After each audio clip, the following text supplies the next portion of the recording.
Hello everyone, welcome to my channel foundation biology.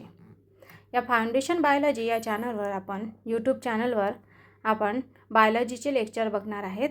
तर त्यापैकी आपण 8th स्टँडर्ड जे बेसिक आहे 8th स्टँडर्ड चं सायन्सचं स्टेट बोर्डचं आपण फर्स्ट युनिट जे आहे living word and classification of microbes हे आपण ऑलरेडी पार्ट 1मध्ये पाहिलेलं आहे. आपण स्टार्ट केलेलं आहे. सो याचा पार्ट 1 झालेला आहे. या पार्ट 1मध्ये आपण काय पाहिलं आहे बघा, हे तुम्ही बघू शकता. हे स्टार्टिंगला दिलेल्या आहे गोष्टी. याच्यामध्ये बायोलॉजिकल क्लासिफिकेशन काय आहे, क्लासिफिकेशनमध्ये 5 किंगडम जे आहे विट्टाकरचं हे अतिशय इम्पॉर्टंट आहे क्लासिफिकेशन. बट डायरेक्टली हे आलेलं नाही आहे. तर पहिले 2 किंगडम आलं, मग 3 किंगडम आलं. जसं की बघू शकता कार्लिनियसचं 2 किंगडम, देन हॅकलचं यांनी प्रोटिस्टा किंगडम ॲड केला होता. तर आपलं क्लासिफिकेशन 3 किंगडम झालं. तर अशा पद्धतीने हे 5 किंगडमपर्यंत पोहोचलेलं आहे. तर हे इम्पॉर्टंट आहे. हे सायंटिस्टचे नावं तुम्ही लक्षात घ्या. तर आज आपण पार्ट 2मध्ये हे विटाकरच्या क्लासिफिकेशन आपण डिटेलमध्ये पाहत आहे. यांचे काय क्रायटेरिया होतं क्लासिफिकेशनचा पहिले ते आपण पाहणार आहे. नंतर लिव्हिंग ऑर्गॅनिझमला कसं क्लासिफाय केलेलं आहे ते सुद्धा बघणार आहे. तर क्रायटेरियामध्ये पहिला जो पॉईंट येतो आहे कॉम्प्लेक्सिटी ऑफ सेल स्ट्रक्चर. आता कॉम्प्लेक्सिटी म्हणजे सेल स्ट्रक्चर कसं होतं. आता पहिले जो सेल असणार आहे तो ऑफकोर्स प्रिमिटिव्ह असणार आहे, तो तेवढा ॲडव्हान्स नसणार आहे. तर प्रिमिटिव्ह सेल ज्याच्यामध्ये जे न्यूक्लियस आहे ते न्यूक्लियस अब्सेंट होतं. मग अब्सेंट असणारा सेल कुठला, प्रोकॅरियोटिक सेल. हळूहळू डेव्हलपमेंट होत गेली, सेल युकॅरियोटिक झाले. युकॅरियोटिक सेल म्हणजे सेलच्या आतमध्ये न्यूक्लियस असणार आहे. सेलच्या आतमध्ये काय असणार आहे, न्यूक्लियस. हे एक ॲनिमल सेल ड्रॉ केलेला आहे. याचं न्यूक्लियस असणार आहे आणि आतमध्ये याचं न्यूक्लियसच्या आतमध्ये जेनेटिक मटेरियल असणार आहे. सो नेक्स्ट पॉईंट काय आहे मग, कॉम्प्लेक्सिटी ऑफ ऑर्गॅनिझम. आता विटाकरने ऑब्झर्व केलं की ऑर्गॅनिझम जे आहे कोणी युनिसेल्युलर आहे, ज्यांची बॉडी युनि म्हणजे 1 होते, एका सेलची बनलेली आहे. तर कोणी मल्टी म्हणजे मेनी सेलचे बनलेले ऑर्गॅनिझम्स आहे. जसं की प्लॅन्ट आहे, ॲनिमल आहे. आपण आहोत मल्टीसेल्युलर. अमिबा, पॅरामिशियम, बॅक्टेरिया हे युनिसेल्युलर ऑर्गॅनिझम आहे. Then third point mode of nutrition म्हणजे हे लिव्हिंग ऑर्गॅनिझम आहे हे स्वतःचं अन्न स्वतः तयार करतात का, की कोणावर डिपेंडंट आहे का. तर या पद्धतीने मोड ऑफ न्यूट्रिशननुसार परत क्लासिफिकेशन केलं. ऑटोट्रॉपिक. आता ऑटोट्रॉपिक कोण आहे, ऑटो म्हणजे सेल्फ, स्वतःचं फूड स्वतः तयार करणार आहे. तर ऑफकोर्स हे प्लॅन्ट लिहिलेलं आहे, बट हे ग्रीन प्लॅन्ट आपण म्हणतो की सूर्यप्रकाश घेणार. ओके, सनलाईट यूज करणार. रूट काय करणार आहे, वॉटर आणि मिनरल ॲब्झॉर्ब करणार आहे. फोटोसिंथेसिसची प्रोसेस होणार, प्लॅन्ट स्वतःचं फूड स्वतः तयार करणार, स्टोअर करून ठेवणार आहे कारण प्लॅन्ट सेलमध्ये व्हॅक्युअल असते फूड स्टोअर करण्यासाठी. आणि ऑक्सिजन एअरमध्ये परत रिलीज करणार आहे bye the process of photosynthesis. Important process आहे प्लॅन्टची. तर हे प्लॅन्ट स्वतःचं फूड स्वतः तयार करतात by the process of photosynthesis. Then fungi काय करते, जे मेलेले प्लॅन्ट आहे, ॲनिमल आहे त्यांच्यावर ग्रो होणार आहे, त्यांच्यामधून न्यूट्रिशन ॲब्झॉर्ब करणार आहे आणि स्वतःचं न्यूट्रिशन ते ॲब्झॉर्ब करणार आहे. न्यूट्रिशन ॲब्झॉर्ब करते आणि तिथे फंगी ग्रो होते. काही ॲनिमल जे आहे हेट्रोट्रॉपिक आहे, दुसऱ्या अदर लिव्हिंग ऑर्गॅनिझमवर डिपेंडंट असणार आहे, स्वतःचं फूड स्वतः तयार करणार नाही. ओके, तर हे मोड ऑफ न्यूट्रिशनचा थर्ड पॉईंट झाला. फोर्थ पॉईंट विटाकरने घेतला आहे लाईफस्टाईल. आता लाईफस्टाईलमध्ये काही, आता जसं की प्लॅन्ट आहे ऑटोट्रॉपिक आहे म्हणजेच प्रोड्युसर आहे, स्वतः एनर्जी प्रोड्यूस करतो.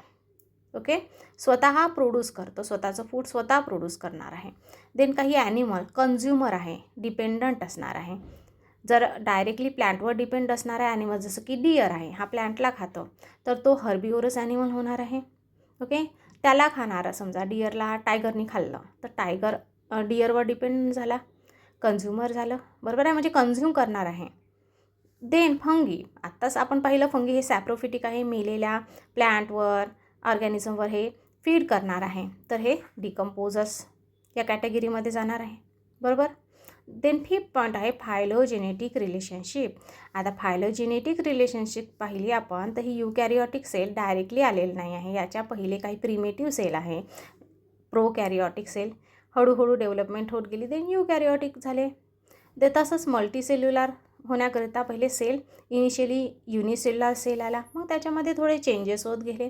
देन मल्टीसेल्युलर ऑर्गॅनिझमची डेव्हलपमेंट झाली. तर हा फायलोजेनेटिक रिलेशनशिपमध्ये आपल्याला पाहायला मिळतं.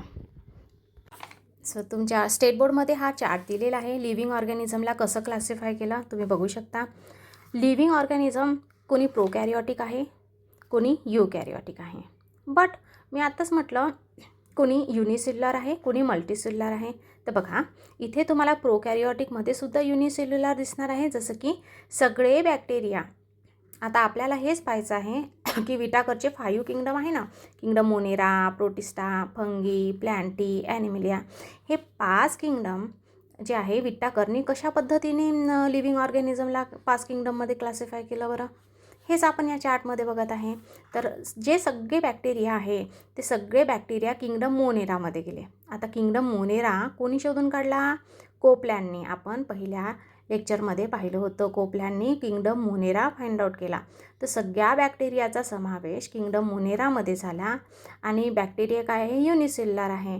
आणि युनिसेल्युलर आहे आणि हे प्रोकॅरिओटिकच्या अंडर येते, कारण यांच्या सेल आपण पाहिला तर इथं न्यूक्लियस नसते. जस्ट त्यांचं जेनेटिक मटेरियल स्प्रेड झालेले असते सेलमध्ये.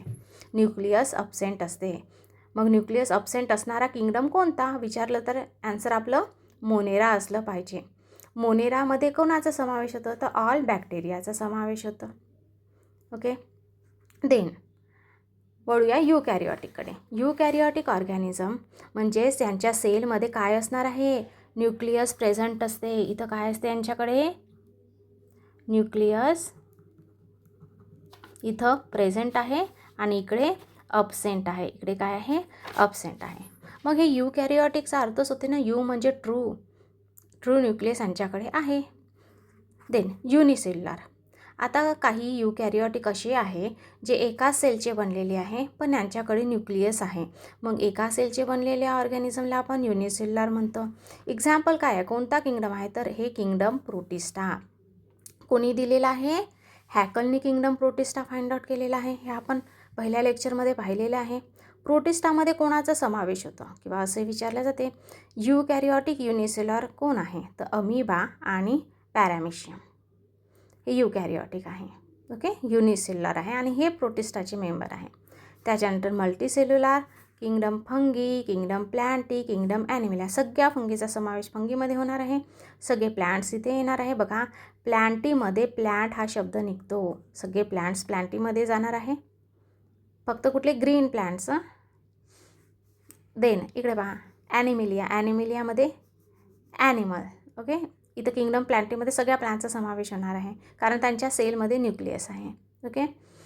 कारण बघा काही ग्रीन प्लॅन्ट हे फोटोसिंथेसिस करतात आपल्याला माहिती आहे.